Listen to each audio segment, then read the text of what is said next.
কখনো কি দেখেছেন যে ঈদের দিন মানুষ ফুচকা খায়? কি আর করব, আমার এই আম্মুটার এত বায়না করে। সে আম্মুর বায়না রাখতে গিয়ে ঈদের দিন আমরা কোথাও ঘোরাঘুরি না করে হচ্ছে ফুচকা খেতে চলে আসলাম। আর আম্মুটা পেছনে পড়েছে অনেক দিন থেকেই যে ফুচকা কবে খাবা।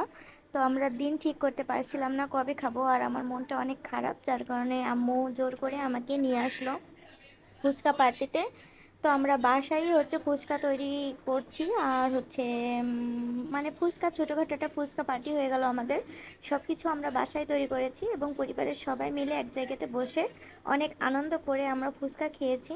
আর দিনটা যেহেতু ঈদের দিন, এমনিতে একটা এক্সট্রা আনন্দ আছে, তারপরেও সবাই মিলে এইভাবে বসে ফুচকা খাওয়াতে অনেক ভালো লাগলো। তো আশা করি আমার আজকে ভিডিও আপনাদের কাছে অনেক ভালো লেগেছে। তো অবশ্যই লাইক কমেন্ট করে জানাবেন কেমন হলো। আর আপনাদেরকে দাওয়াত দিলাম আমাদের ফুচকা পার্টিতে জয়েন করার জন্য। তো সবাইকে আসসালামু আলাইকুম, আল্লাহ হাফেজ।